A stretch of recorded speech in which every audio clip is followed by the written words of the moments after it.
정부가 개발 사업을 벌이면 해당 지역 토지 주인들은 일정한 절차를 거쳐 보상금을 받습니다. 현 정부의 경우에는 적극적인 신도시 개발을 벌이고 또 공시지가 인상 기조를 보이면서 지급될 보상금의 규모가 만만치 않습니다. 당장 다음 달부터 연말까지 석 달 동안만 해도 7조 원에 육박하는 돈이 지급이 되고 내년에는 역대 최대인 45조 원이 지급될 예정이라고 하는데요. 이렇게 풀린 돈이 다시 부동산으로 흘러 들어오면서 시장을 자극할 수도 있다, 이런 우려가 벌써부터 나옵니다. 그런데 과연 그럴까요? 과거 사례들을 좀 보겠습니다. 이제까지 토지보상금이 가장 많이 시장에 풀렸던 시기는 노무현 정부 후반기와 이명박 정부 전반기에 걸친 2006년부터 2010년 사이입니다.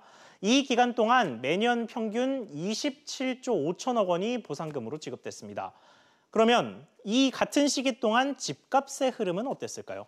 보신 것처럼 2006년에는 12%가 넘는 상승률을 보였지만 그 이후에는 급격하게 상승률이 꺾였습니다.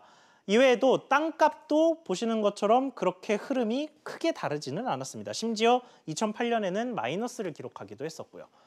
물론 이때 당시는 글로벌 금융위기 여파 때문에 부동산 시장 전체가 완전히 얼어붙었기 때문입니다만 어쨌든 토지 보상금이 많이 지급됐다고 해서 부동산 시장을 무조건 자극했다고도 보기는 힘든 상황입니다.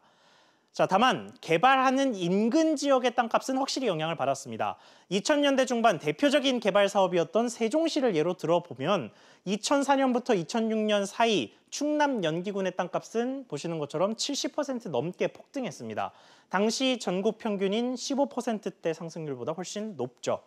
4대강 공사도 마찬가지입니다. 2008년부터 2011년 사이 4대강 보에 인접해 있는 토지 가격은 12%가량 올랐는데 당시 전국 평균 상승률은 4.5%였습니다.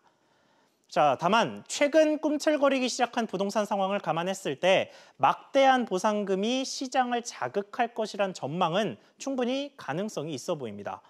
이 때문에 정부 역시 안전장치 차원에서 현금이 아니라 토지로 보상하는 방안을 적극적으로 추진하고 있는데 서울, 강남 등 인기 지역 땅이 아니라면 오히려 주민들 반발이 커진다는 점이 문제입니다.